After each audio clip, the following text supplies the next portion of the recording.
My name is Amber. I'm Corey. I'm Diego. And today, this is our final video. We're going to be looking at critiquing the crime fighting and service roles in policing. Some examples of enforcing the law would be like pulling people over for speeding or any traffic violations that can be related or be caused to get you a ticket.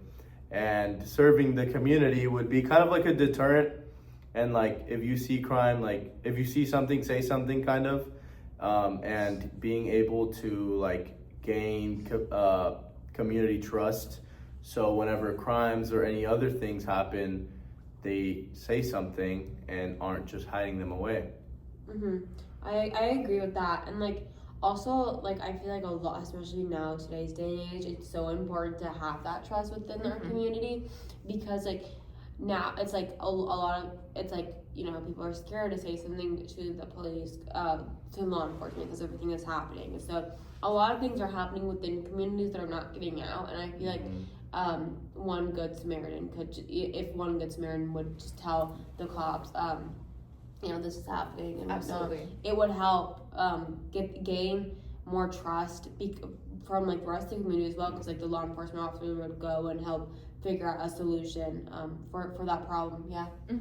And it can be a tricky balance between those two, because police still need to have a level of authority, you know, because they are doing the hard job of like enforcing the law, but they need to make themselves seem approachable, and more importantly than that, like actually just be involved in their community, and get to know the kinds of people that they're working with, especially the vulnerable communities. 100%, I agree with that, and I feel like we see that a lot today, especially. Oh yeah.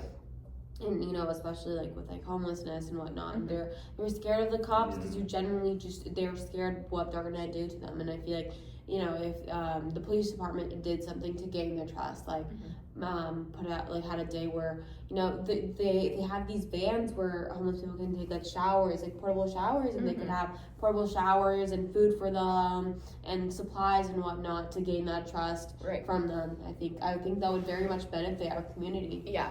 Doing those like community service roles 100%. for sure. And like it kind of just helps like your neighborhood out as well, like just like 100%. community. Because I know there's like a lot of kind of not a lot, but like some sketchy neighborhoods in Bellingham where like a lot of drug deals or like weapon paraphernalia stuff happens, and like when they do enforce the law and like go in and investigate all these crimes, like something does happen, and they're more likely to like say something, so it like changes and it gets better. Yeah, I agree with you.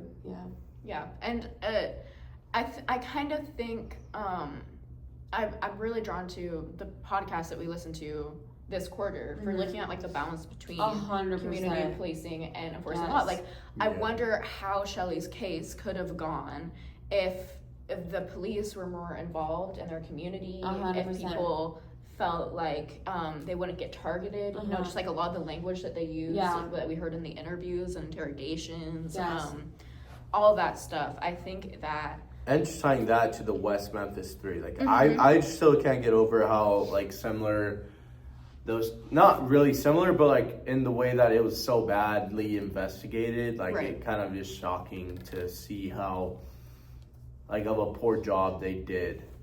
Yeah, and I think like if we're able to establish a better balance between these two, it can make police seem more approachable and safe.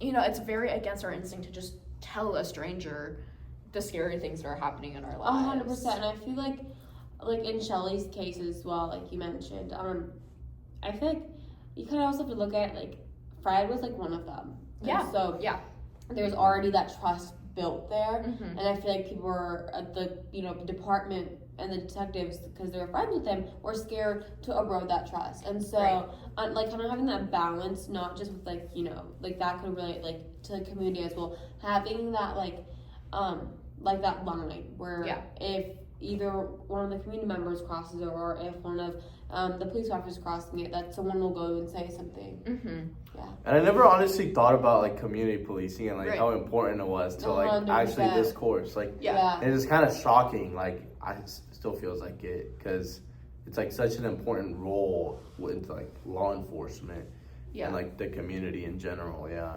And I think there too needs to be a better approach to community policing, because I feel like for me, I remember police officers coming up and like to my elementary school and stuff to kind of do some of that like community policing stuff, but instead it just kind of felt like they were too authoritative at sometimes, you know, and kind of they were there to do a job, not to build community and like build trust with us.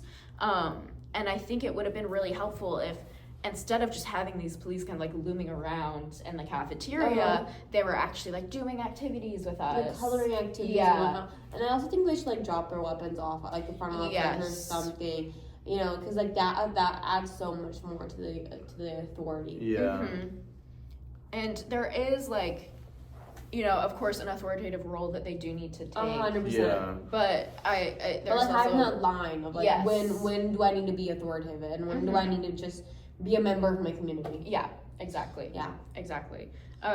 Bringing that back to kind of like Shelley's case, I think that there is also this line of being like two in the community. 100%. You know, like you were kind of mentioning, Amber, how Fred was a part of the police community and that influence, and you know, the influence of his parents, that kind of stuff that there does. I mean, again, you keep saying the line between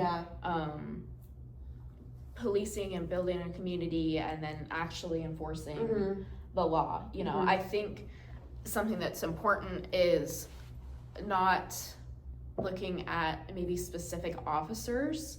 I mean, I do think that's important, but also just kind of the general image of the police, you know, and meeting one officer that you can build rapport with.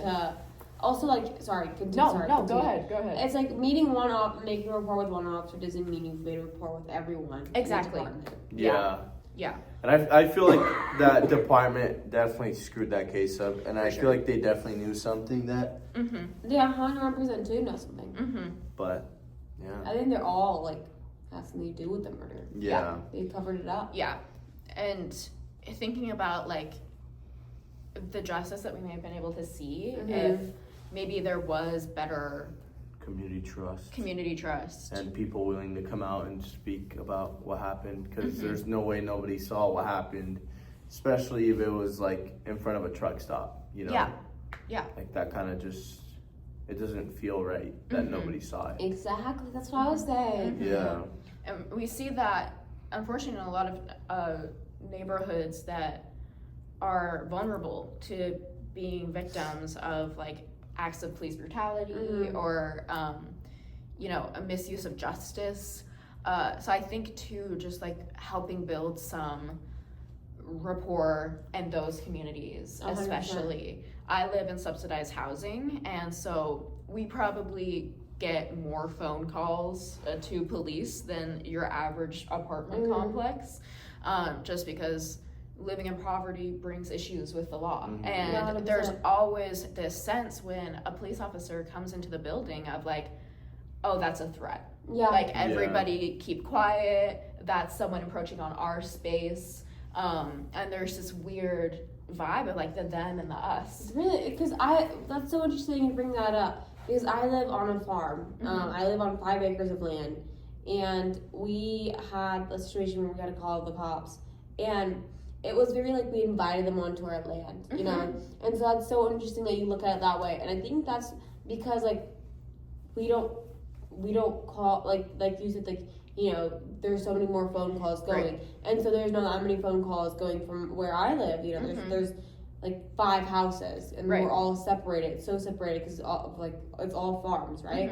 And so that's so interesting, like that you bring that up, because like it's like whenever we call a cop, it's like, oh, it's not a threat, like they're here to help. Yeah. And I agree more with Corey. Like, it definitely brings a lot more issues. Like 2 weeks ago, 3 weeks ago, like the whole SWAT team was there, and it was right after like where I live, and it was right after SWAT training, and I had heard like the sergeant like talking about it, like where they were gonna meet and stuff, and like I walk out and like I see the whole SWAT team, and I was like, oh shit, like that's crazy. Yeah. I wonder what happened, and it ended up being that they were looking for 2 murders. Whoa. Yeah. That's crazy. So. In like where you live. Yeah. That's crazy. That is crazy. So, but it's just shocking. And I wonder if anybody else like was like able to like speak out and be like, oh, I saw them, blah blah blah. Right. But I don't think they ended up finding them in the neighborhood. Mm-hmm. It's actually insane. Yeah. And it's kind of another example of like, in these communities, we kind of start to see like this ecosystem building where we all kind of protect each other. 100%. Just because there is such a bad reputation with law enforcement or police, and it makes me wonder, like, if officers showed up to my apartment complex more on a situation that had nothing to do with enforcing the law and just, you know, holding a get together where we could ask questions and stuff, that would make me feel a lot better about situations. Like a watch group kind of? Where I live, so it's like the farms. There's a meat farm, and then there's like different farms, and you see, we see a lot of cops come there to buy food, like buy meat. We have a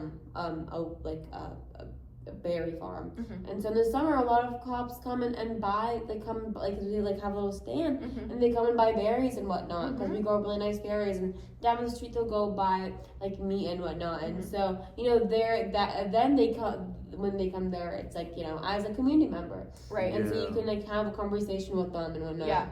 And so that's really interesting that you bring that up. Yeah.